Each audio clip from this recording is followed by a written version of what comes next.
BNP পিছনে 3-4 মাস ঘুরলাম, কিন্তু বিএনপি মানবে বলে, কিন্তু পরে আর মানে নাই। আওয়ামী লীগের তো মানার প্রশ্নই আসে না, কারণ আওয়ামী লীগকে হিন্দুরা মুসলমান তাও তো বুঝতে পারে।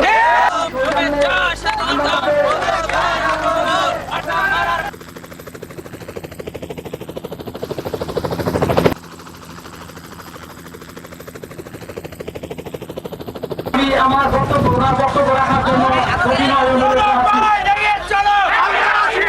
বিসমিল্লাহির রহমানির রহিম।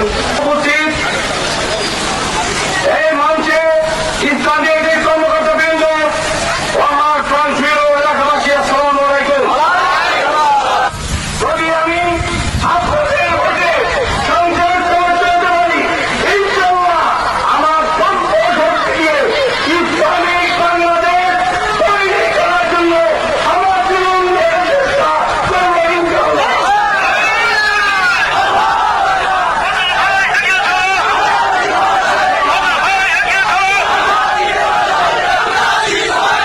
আজকে হিসাব যেটা আছেন, যত মুসলমান ভাই আছেন, ভয়ের কোনো কারণ নাই। আমরা ভয় করি আল্লাহকে, ভয় করি আল্লাহকে। মানুষকে মুসলমান ভয় করতে জানে না।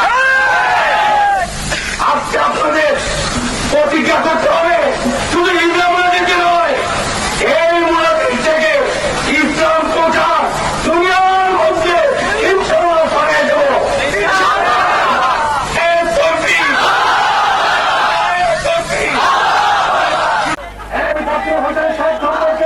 আমি শুধু বলবো না, কারণ আপনারা আমাকে বেশি জানেন, আপনারা স্থানীয় লোক।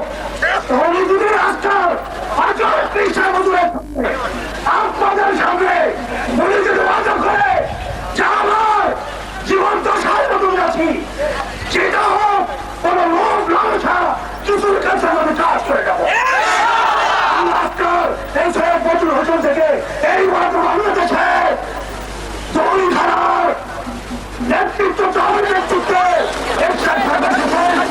এই 9 তারিখে, গত জুলাই মাসের 9 তারিখে বিএনপি বিরাট মহাসমাবেশ করলো ঢাকাতে।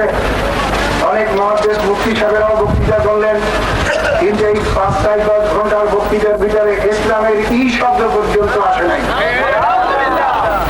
আমি দেখলাম ইসলামের কথা যদি আমি না বলি, তবে আর ইসলামের কথা বোধ আর দুনিয়াতে থাকবেই না। আমি 8 দফা দিলাম, 7 দফাতে 8 দফা পেয়েছেন সবাই।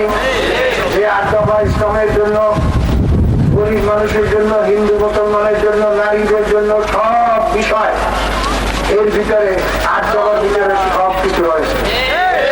আমি বলেছি যারা 8 দফা স্বীকার করবে তাদের সঙ্গে ঐক্য আন্দোলন করতে পারি। বিএনপি পিছনে 3-4 মাস ঘুরলাম, কিন্তু বিএনপি মানবে বলে, কিন্তু পরে আর মানে নাই। আওয়ামী লীগের তো মানার প্রশ্নই আসে না, কারণ আওয়ামী লীগকে হিন্দুরা মুসলমান তাও তো বুঝতে পারে। যখন মক্কা শরীফ যায়, মাথা ভর্তি দেবে, হাতে চোখ নিয়ে মক্কা শরীফ যায়, মনে হয় যে যাবে অবশ্যই বড় একজন ছবি মুসলমান। আবার যখন সিন্দুর মাথায় দেয়, বলে সিন্দুর দেয়, অগ্নিশিখা জ্বালায়, মূর্তি বানায়, এবং যখন বিজেপি প্রেসিডেন্ট তার হাতে চুমু দেয়, সেটা একটা পাক্কা হিন্দু। ওরা হিন্দু বলো, মুসলমান না, মাঝের জায়গা বলো, তোমার একদম আমার প্রশ্নই আছে। আমরা ইসলামী হুকুমত কায়েম করতে নাও পারি, আল্লাহ ভবনে যে আন্দোলন জেগেছে, ইনশাআল্লাহ সামনে অদূর ভবিষ্যতে ইনশাআল্লাহ এটা ইসলামী হুকুমত কায়েম হবে।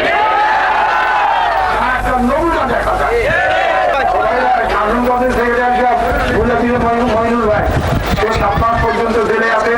এই আওয়ামী সরকারের অত্যাচারের জুলুমের একটা নমুনা।